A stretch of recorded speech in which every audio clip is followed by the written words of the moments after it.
Hi everybody, Chris Stokes from Custom Fitness Personal Training Studio. And we're talking today about flexibility. Can you be too flexible? There is a syndrome called hypermobility syndrome that says that you can be. So a lot of people fight with flexibility, and flexibility is a big issue when it comes to your overall health. Because if you are not flexible enough to perform your daily tasks, it can make other parts of your body have to overcompensate and lead to more injuries. So flexibility is definitely something that we as coaches work with our clients on increasing and enhancing throughout their programs, making sure that their programs are building flexibility into their daily lives, so that way then bending down to tie their shoes or reaching down to pick up a pencil off the floor don't lead to larger injuries.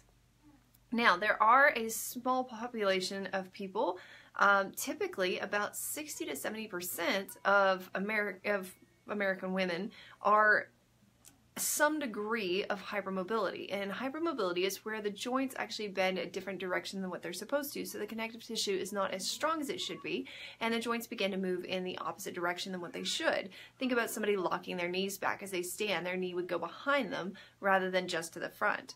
So can that be a problem? Well, yes, it can. Now, I said a small population, and then I said 60 to 70%, so that doesn't really mesh very well. Well, the small population part is the part with the extreme case of hypermobility, where perhaps they're walking down the street and their hip tends to not stay in the socket. It tends to slide in and out of socket. Or they end up with more rotator cuff tears or even hip labrum tears, things like that, than the average person would. Now, the 60 to 70% is people who have hypermobility, but maybe not to that degree. Maybe they have it just enough to where, say that they lock their knees or they lock their elbows in exercises or when they're supporting their body weight with them. So there's varying degrees of severity with it. And the hypermobile, the more hypermobile that someone is, the more support that they need from their muscles. So typically people with that syndrome have been born with it. They may or may not have known about it for their whole life. There are certain levels of it that are more progressive than others that can lead to some pretty serious things. And so what do we do about it? Well, in the time that I've worked as a health professional, I've been able to work with several people in that situation in all levels of severity. And we've been able to help most of them to learn to use their muscles rather than their joints. When you're born with something like that, you learn how to move first, right? Crawling, walking, running, all those kinds of good things. But if you have a less taught connective tissue, then you typically learn how to use your joints to support your body rather than your muscles. And especially as females, whenever we're smaller, our muscles are not quite as strong as children. And so we typically tend to lean on our joints rather than our muscles. Problem is that carries over into adulthood.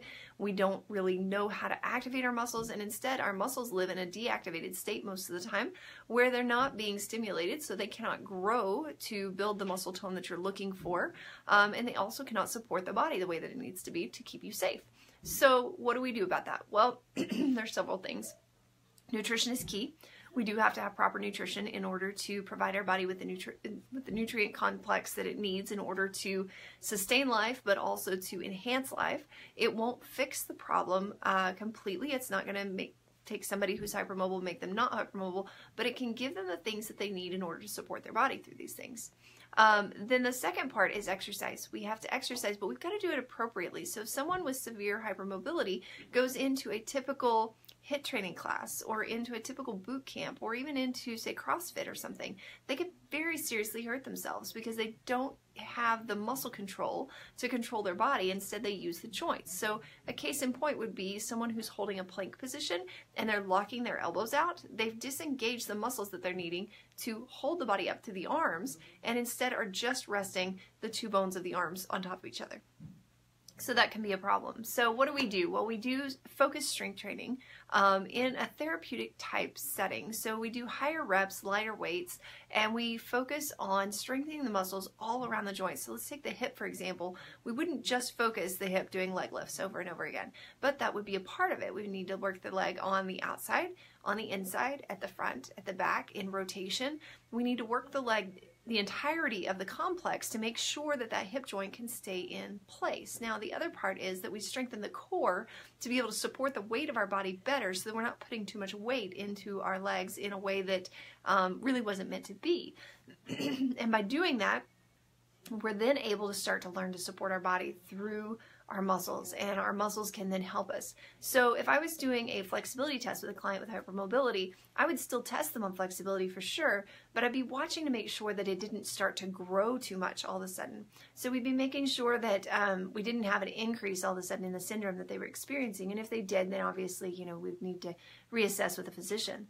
But typically through proper diet and proper exercise for the problem, then we're able to control the problem a little bit better. Again, we don't cure anything by any means, but we can help to control the problem a little bit to where it doesn't cause an issue for the client anymore, to where you don't have that same pain in your joints after you get done exercising, to where your body feels more energized throughout the day because it's not relying just on the joints and the muscles are starting to help out. And not only that, but to where the body starts to look different. You start to get that muscle tone that you've been wanting because your body's actually using the muscles now instead of just the joints. So if you or somebody that you know is suffering with hypermobility syndrome and doesn't quite know how to get started in the whole health and fitness realm, feel free to have them give us a call, 806-322-3188. We'd love to help them out. We write custom programs for exercise, nutrition, and lifestyle modification for each and every one of our clients. We want to make sure that you have a program that works for you and not just something that is supposed to work for everyone, because we know that each body and each person is so unique and they have unique needs. So if that's you and you're looking for the right place to get some more information and those kinds of things, feel free to give us a call and set up a complimentary consultation. I'd love to talk more with you about kind of what we do, how we can help you, and see if it's the right fit. So I hope you got something great out of today. We'll be talking to you soon. Have a great evening.